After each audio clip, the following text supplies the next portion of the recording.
movement.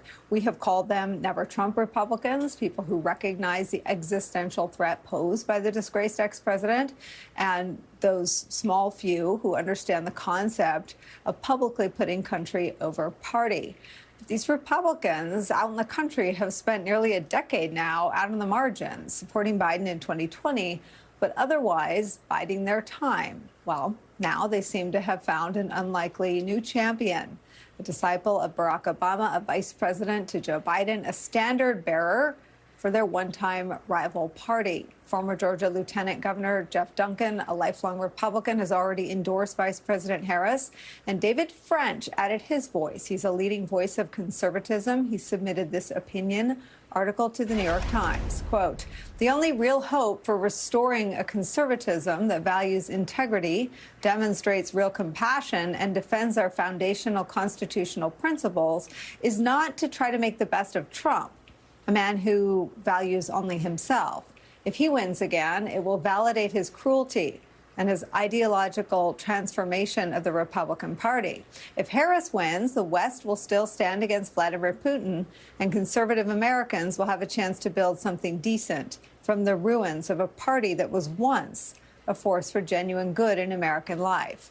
And then there's the Republican mayor of Mesa, Arizona, a lifelong Republican. Listen to what he said at Kamala Harris's rally on Friday night.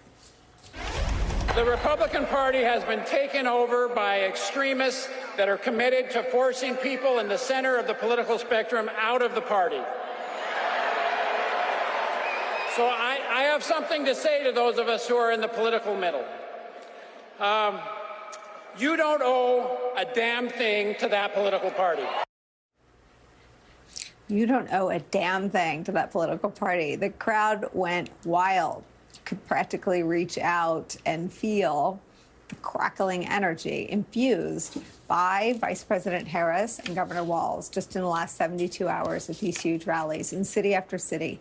The Harris-Wallace ticket is bringing that roaring approval from the crowds that swell to 15,000 people, with people not getting in, waiting outside, so full of life and energy and purpose that Donald Trump, after first attacking it, now literally refuses to believe what he sees with his own eyes. The man whose first act as America's president was going to the CIA and lying about crowd size did it again this weekend when he falsely suggested images of jam-packed Harris rallies of the size of her crowds were AI generated. Trump, who made news today for simply scheduling a rally in the midst of a Where's Waldo period of his 2024 campaign, is now left to join some of the rest of us, sitting back and seeing just how far and how high the Harris-Wallace ticket will soar. Joining our coverage, that's where we start today. Joining our coverage are some of our most favorite experts and friends. Distinguished political scholar and professor at Princeton University, Eddie Glaude is back. Also joining us, Democratic pollster and president of Brilliant Corners Research, Cornell Belcher is here. And former senator and co-host of MSNBC's How to Win 2024 podcast, Claire McCaskill is here. Cornell, stipulating that Vice President Kamala Harris describes herself as the underdog in this race. You did that in that big, huge rally in Philadelphia. And that the country is pretty closely divided in terms of how they self-identify.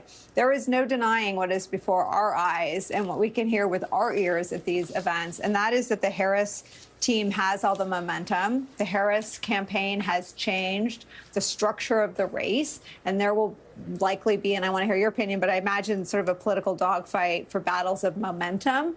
But in terms of structural changes, it doesn't feel like there are a ton of opportunities to reshape the race. What do you think about where the race stands today? No, I actually think there's a ton of opportunity to reshape the race. And look, as someone who worked on, 08 and 12 Obama campaigns, where I think we expanded the electorate and certainly expanded the political map in a profound way, I think the Harris coalition has an ability to even be larger and grow that. I mean, look, they're already expanding their paid media and their time and attention into more battleground states. And I think that's the key thing here is, they're not going to be sitting around on election night waiting for the results of one state to come in, which was something David Plouffe famously said of us in 08. They're expanding the map. So they're bringing more states into battle. And look, the Republican thing is interesting.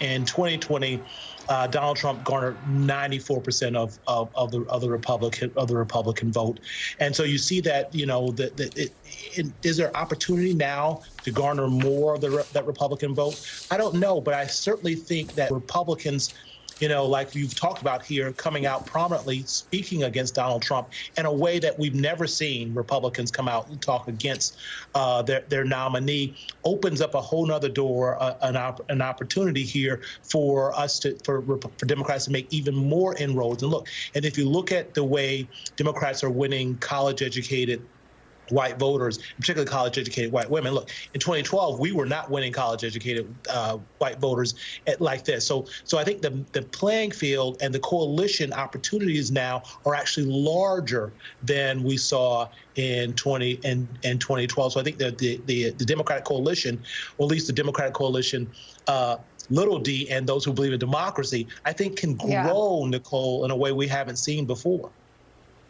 Yeah, I forget who said it first, but to the point you're making, I'm not sure that polls capture the movement of the pro-democracy movement, because I've kept a close eye on Republicans, because there were like 4 of us in 2015, and the rest were sort of in witness protection. But this David French piece is so interesting, because it's not just, I'm disgusted with Trump, we should get rid of him. It's an intellectual argument for the heart and soul of pro-life evangelical conservatism. Let me read a little bit more to you on this point about reshaping the race, sort of beyond which states fall into battlegrounds and you add a trip to. I think there's an opportunity to have almost like the way there were Reagan Democrats for a generation, and people remembered, their parents sort of switching parties because it was so seismic. I think there's an opportunity to have the inverse of that, and sort of like a Harris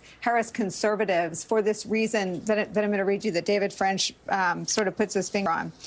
He writes this, quote, "While there are voters who are experiencing a degree of Trump nostalgia, remembering American life pre-COVID as a time of full employment and low inflation, there's a different and darker story to tell about Trump's first term. Our social fabric frayed. It's not just that abortions increased, the murder rate skyrocketed. Drug overdose deaths hit new highs. Marriage rates fell. Birth rates continued their long decline. Americans ended his term more divided than when it began. I'm often asked by Trump voters if I'm still conservative, and I respond that I can't vote for Trump precisely because I am conservative. I loathe sex abuse, pornography, and adultery. Trump has brought those vices into the mainstream of the Republican Party. I want to cultivate a culture that values human life from conception through natural death. Yet America became more brutal and violent during Trump's term. I want to defend liberal democracy from authoritarian aggression. Yet Trump would abandon our allies and risk our most precious alliances." You never, ever, ever, ever, ever hear a prominent conservative articulate that Trump brought the specific vices of adultery and sex abuse into the mainstream. But that is exactly what he did. And I talked to you and Sarah Longwell now for months about permission structures. This feels like a new one. It does, right? Because it's laying out the very conservative case against Donald Trump. And look, we've had this conversation on your show before. It's like none of us think Donald Trump is actually a true conservative. And so you have true conservatives stepping up and giving them a permission structure. And look, let's lean in and also give some kudos to Liz Cheney, who I think started this. Right. And sort of leaned into this. And I think she began giving them permission structure, and that tack on it, I think, is coming full fruition now.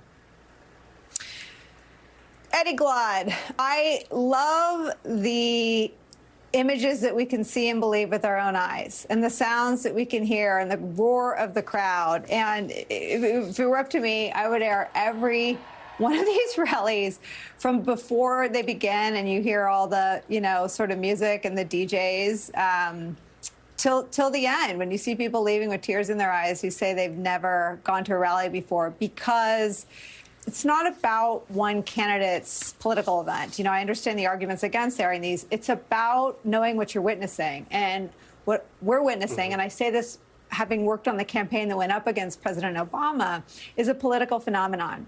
And the Trump voters were a political phenomenon, and we covered them as such. But this Harris-Walz ticket is a legitimate political phenomenon. I think you're absolutely right, and it's a convergence of a number of different factors, right? There's the reality of just generalized exhaustion, the possibility of another Trump presidency or term, had people on the ropes in so many ways.